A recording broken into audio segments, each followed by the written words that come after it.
If you want to become irreplaceable in any job that you are in, there's just one skill that you need. Just one. This is tested and proven. Proven and tested. Once you have this skill, you're on top of your game. Like, you are on top of your game. In this video, I'm going to tell you what this skill is. I'm going to tell you the step-by-step process. I mean, like, where have I been all these days that I'm not so conscious about this skill? But now that I know that this is a skill, now that I've gotten this hack, hey, you guys will hear from me. That's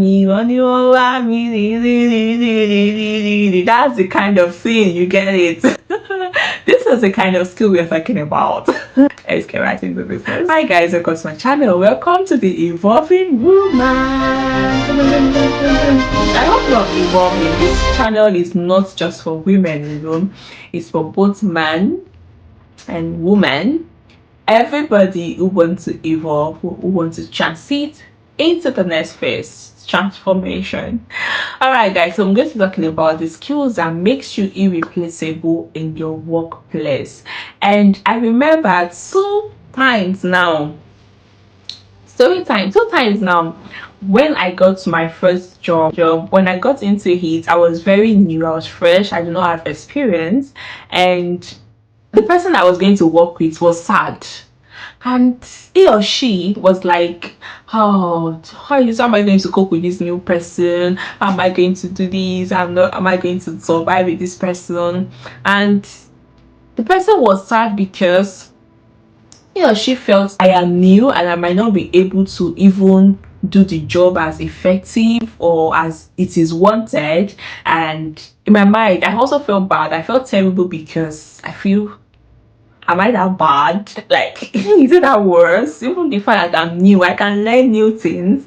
And eventually, fast forward, and eventually, when I was leaving this job, this person was very sad that I was leaving the job because I helped my game, because I applied this skill to the maximum level.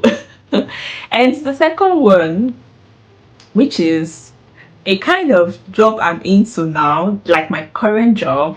So I'm not going to give too much details, but when I joined this, so there's a section in the job that I joined, and someone who was leaving while I was filling the person's role, and the person that was I'm now going to be supporting was kind of not so happy, like, oh, how am I going to code? The person even rejected me, and the first instance was like, no, I don't want you.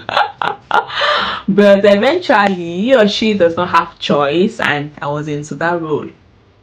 And trust me, with this particular skill, I'm on top of the game. And now I feel like this person now feels like, oh, Kwemi is really very good. I know. Is a skill? This skill? It's just the skill that I'm using, and it is God. God, it is God first, then this skill that I'm using. Okay, so now let's move into it. And the skill that I've been talking about since morning, the skill that will make you irreplaceable in any job. I know, but you might be wondering, why am I still looking at the system when I know this skill is myself? Just need to comport myself. So this skills we're talking about, let me use my mic. This skill we're talking about is the emotional intelligence skill. Ta-da!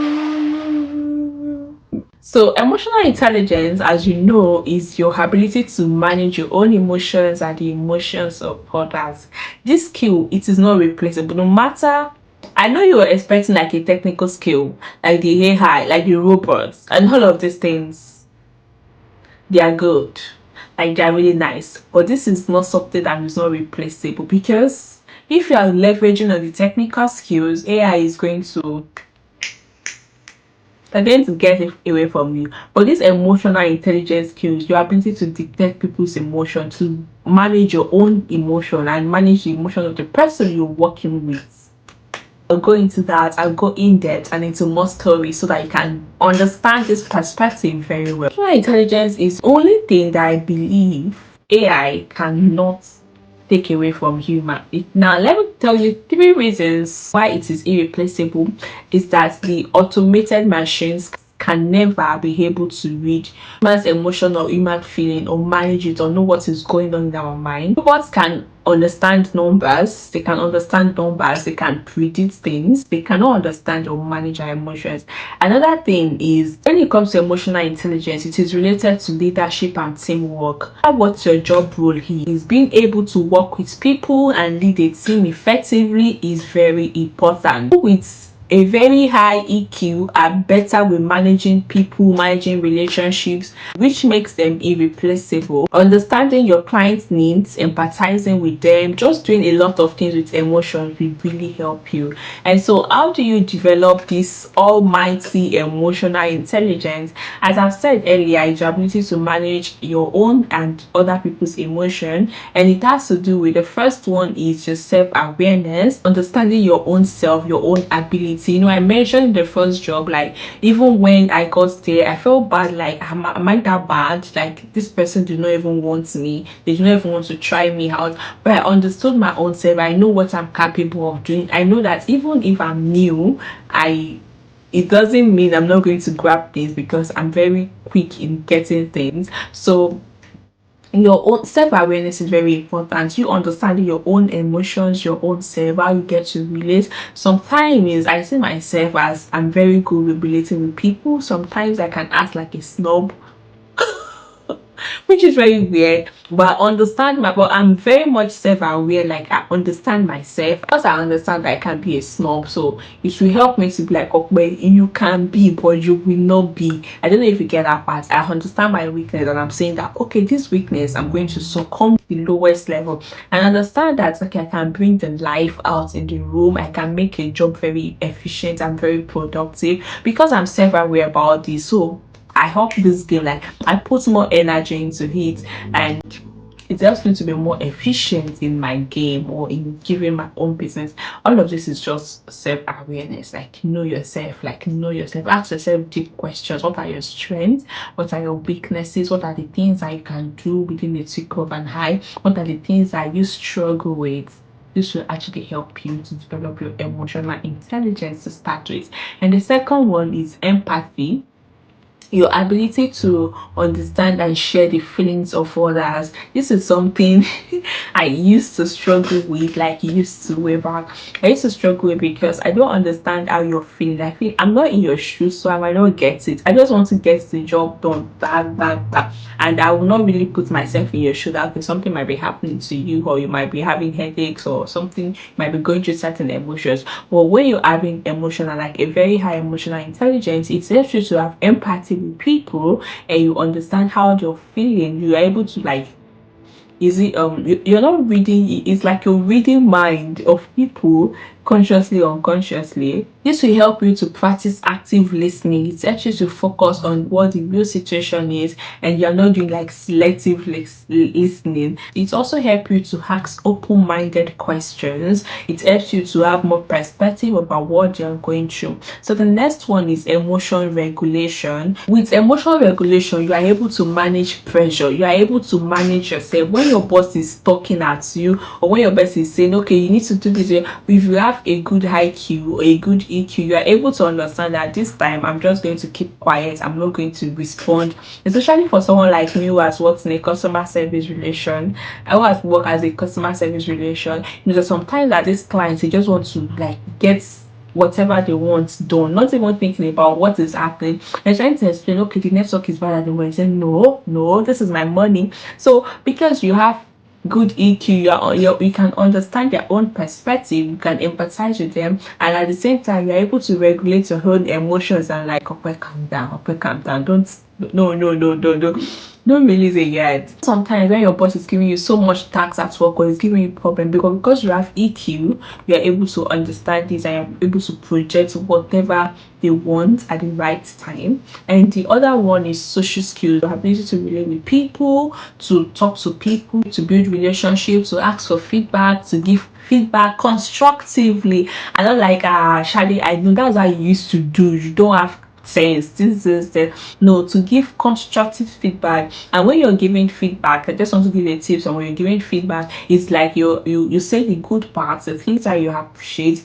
then you give whatsoever thing that you feel that the person needs to adjust. So Shade, I believe you've been doing this very well. You've been very good at typing. You're very fast. It is mostly correct. But I feel if you take time to read some of these things you're typing, to actually reduce the grammatical errors. But other than that, I believe you're very, very efficient. In fact, this, that. So you said you good, then you put in what you feel like the constructive criticism, then you say another thing that is good to back it up, because we are people who are we are humans and we're kind of emotional. We can be very defensive sometimes when somebody is trying to talk down our abilities. Like, I don't want to hear the bad part. I just want to be defensive. So for someone who is trying to build a very good emotional intelligence, you must have very good social skills in relating with people. And another one is your adaptability. It is the workplace is constantly changing, things are constantly changing, and there are new technologies, there are new softwares, new applications. How are you adapting to these things? Are you the one that is just sticking to them, like, ah, no, I'm not doing this, so this is my area of socialization, and you decide to stick into it? This will make you to be easily replaceable, especially by the almighty robot machine. And no, it's not so almighty anyway. It's by the robot machine, please. So what you need to do is you must be adaptable for you not to be replaceable. You must also be at your tips, like you must also be on your toes in learning new things, in acquiring new knowledge, in building skills, and all of this will really help you to become irreplaceable. This particular skill, don't undermine it. Build a conscious effort. Check there. I think there are apps or where you can check for your emotional intelligence, the level you are on. You can ask people about this. This will really help you, especially for people who are aspiring to be in leadership position. So this will really help you in order to maintain yourself. This is one skill that cannot be replaced by anybody. Like, this is you, this is who you are. Even after you've left the job, they still remember, okay is very, very, very good. And that is the main thing, that is our main focus. In a world where technical skills are consistently evolving, where tasks are being automated, emotional skills is a skill that will keep you irreplaceable. It's not just about you being smart alone, it's about you understanding emotions, it's about you understanding the politics that is working in the office, and playing smartly. You understand the emotions of yourself, like being able to manage it, and even manage the emotions of others effectively. And always know this, that the more intelligent, the more emotional intelligence you are, the more effective, the more you become at your work, the more productive that you will be at your workplace, because this encompasses all of the skills that you need to get in order to become irreplaceable. Thank you so much for watching my content today. Thank you for liking, because I know you like. Thank you for sharing, because I know you share. Thank you for commenting, because I know you comment. Thank you so much. Welcome to the, oh my god. Not welcome. Thank you so much for joining the Evolving Woman, and I'd like to see you again. Please subscribe if you haven't subscribed, and I'd like to see you again. Take care of yourself. Bye.